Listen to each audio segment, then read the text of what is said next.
ৰহাত জোঙাল বলহু দিৱসৰ ব্যাপক প্ৰস্তুতি তিৱাসকলৰ সৌৰ্যবীৰ্যৰ প্ৰতীক তথা তিৱা ৰজা বীৰ জোঙাল বলহুৰ স্মৃতিত উদযাপন কৰা জোঙাল বলহু দিৱসটি উদযাপনৰ বাবে তীব্ৰ প্ৰস্তুতি চলি আছে। উদযাপন সমিতিৰ লগতে উদযাপনৰ বাবে গঠন কৰি দিয়া 8খনকৈ উপসমিতি আৰু তিৱা জাতীয় সংগঠনসমূহে সমূহীয়াভাৱে জোঙাল বলহু দিৱসটি সফল উদযাপনৰ বাবে উঠি পৰি লাগে।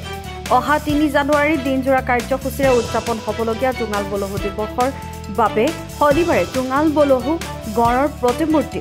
স্থলীত উদযাপন সমিতিয়ে এক সংবাদমেলৰ আহ্বান কৰি দিৱসৰ কাৰ্যসূচী ঘোষণা কৰি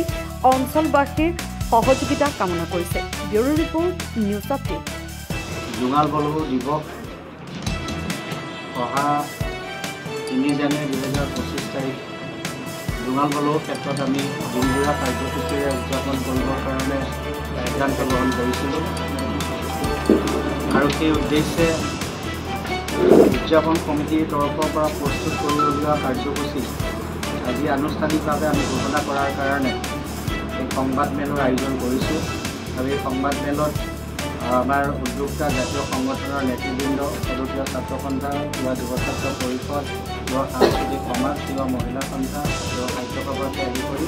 জাতীয় সংগঠনৰ নেতৃবৃন্দ উপস্থিত আছে আৰু এই সংবাদমেলত উপস্থিত থকা আৰু আমাৰ বিভিন্ন উপসমিতিৰ সন্মানীয় সভাপতি সম্পাদক বিষয়াসকল আজি আমি অহা 3 জানুৱাৰী তাৰিখে অনুষ্ঠিত হ'বলগীয়া জোঙাল বলহু দিৱসৰ কাৰ্যসূচী আমি ঘোষণা কৰিব বিচাৰিছোঁ। ইতিমধ্যে আমি যি কাৰ্যসূচী প্ৰস্তুত কৰি উলিয়াইছোঁ বিগত বছৰৰ দৰে এইবাৰো আমি দিনজোৰা কাৰ্যসূচীৰে জোঙাল বলহু প্ৰতিমূৰ্তিৰ ক্ষেত্ৰত আমি অনুষ্ঠিত কৰিম। তাৰ কাৰণে পুৱা 8 বজাৰ পৰাই আমি আমাৰ কাৰ্যসূচী শুভাৰম্ভ কৰিম।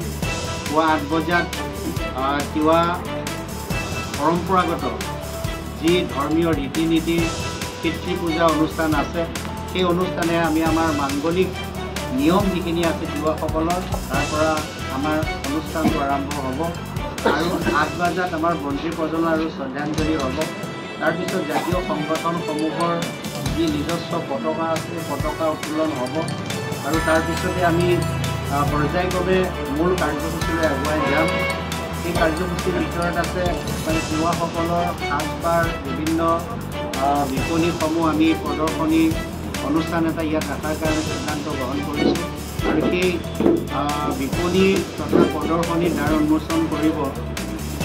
নগাঁও জিলা মেইন বিষয়া মাননীয় সুশীল কুমাৰ নাথ ডাঙৰীয়া দেৱে আৰু বিয়লি প্ৰায় 12 বজাৰ পিছত মুকলি সভা আমি আৰম্ভ কৰিম আৰু এই মুকলি সভাত সঞ্চালন কৰিব তিৱা জাতীয় সংগঠনসমূহৰ সভাপতি মণ্ডলীয়ে আৰু মুকলি সভাৰ আদৰণি ভাষণ ৰাখিব ৰহা সমষ্টিৰ সন্মানীয় বিধায়ক শশীকান্ত দাস ডাঙৰীয়া দেৱে আৰু তাৰপিছতে আমি আমাৰ জোঙাল বলহুৰ ঐতিহ্য ইতিহাস আৰু সংস্কৃতিৰ আত্মপৰিচয় সম্বলিত আমি প্ৰতি বছৰে এখন স্মৃতিগ্ৰন্থ প্ৰকাশ কৰোঁ জোঙাল বলহু নামেৰে। সেই জোঙাল বলহুৰ স্মৃতিগ্ৰন্থখন উন্মোচন কৰিব প্ৰতিষ্ঠাপক সাধাৰণ সম্পাদক সদৌতিয়া ছাত্ৰ সন্থা তথা বৰ্তমান বিত্ত সচিব অসম চৰকাৰৰ মাননীয় হেমন্ত কুমাৰ দেউৰী ডাঙৰীয়া দেৱে আৰু আমি এই মুকলি সভাত এইবাৰ সকলোৱে অমূল্য সিদ্ধান্ত মতে মুখ্য অতিথি হিচাপে আমন্ত্ৰণ জনাবৰ কাৰণে আমি সিদ্ধান্ত গ্ৰহণ কৰিছিলোঁ মাননীয় বিশ্বজিৎ দৈমাৰী ডাঙৰীয়া আৰু মুখ্য অতিথি হিচাপে তেখেতে অসম বিধানসভাৰ অধ্যক্ষ হৈ প্ৰথমবাৰৰ কাৰণে মধ্য অসমৰ তথা তিৱা জনগোষ্ঠীৰ যি ঐতিহ্যপূৰ্ণ ইতিহাসস্থলী জোঙাল বলহুৰ ক্ষেত্ৰত উপস্থিত হ'বহি। ইতিমধ্যে তেখেতৰ লগত আমি সকলোখিনি কথা আমি আলাপ আলোচনা কৰিছোঁ আৰু ইয়াতে নিৰ্দিষ্ট বক্তা হিচাপে থাকিব তিৱা সাহিত্য পৰিষদৰ মুখ্য কাৰ্যবাহী সদস্য শ্ৰীযুত জীৱন চন্দ্ৰ কোঁৱৰ ডাঙৰীয়া আৰু সন্মানীয় অতিথি হিচাপে থাকিব নতুনকৈ দায়িত্বপ্ৰাপ্ত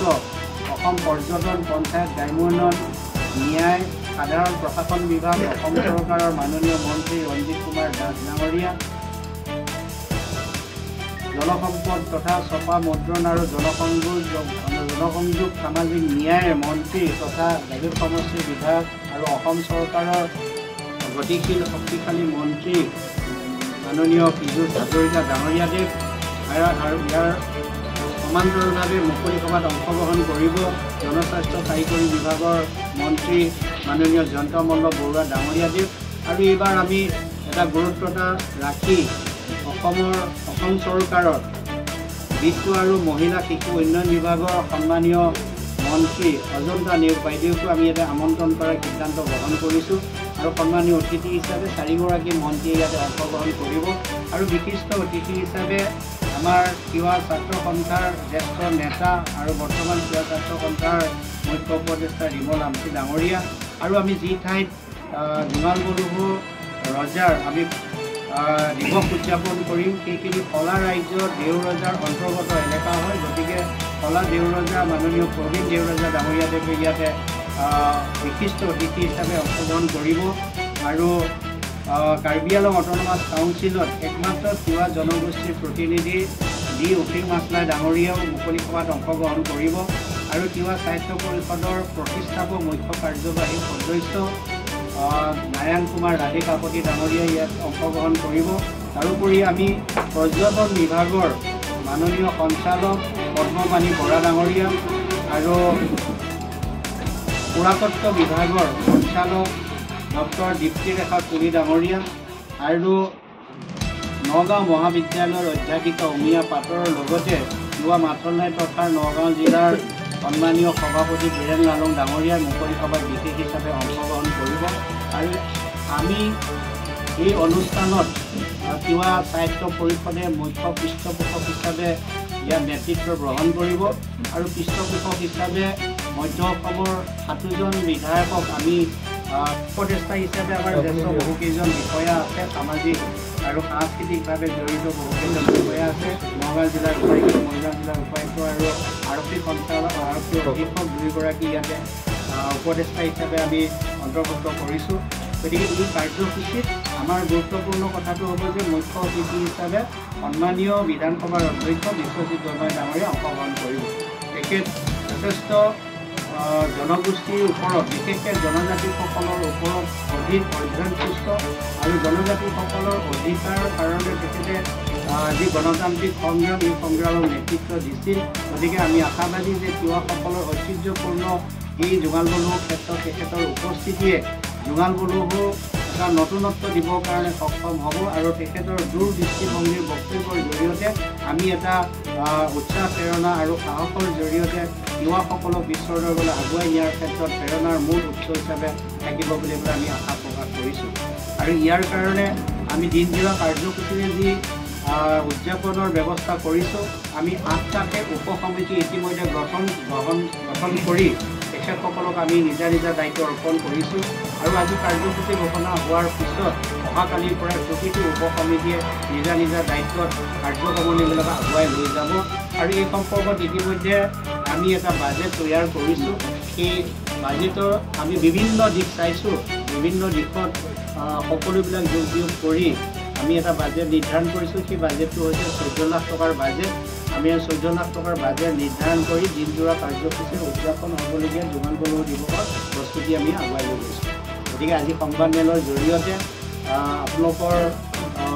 যিসকল আমাৰ সংবাদকৰ্মী সন্মানীয় সংবাদদাতা আছে আমি আশা ৰাখিছোঁ অনুৰোধ কৰিছোঁ যে আপোনালোকে প্ৰচাৰৰ জৰিয়তে জোঙাল বলহু দিৱসটোক সকলোৰে দৃষ্টিগোচৰ কৰি জাতি জনগোষ্ঠীৰ ধৰ্ম জাতি বৰ্ণ নিৰ্বিশেষে সকলোৱে যাতে সহযোগত আমি এই দিৱসটি পূৰ্বৰ দৰে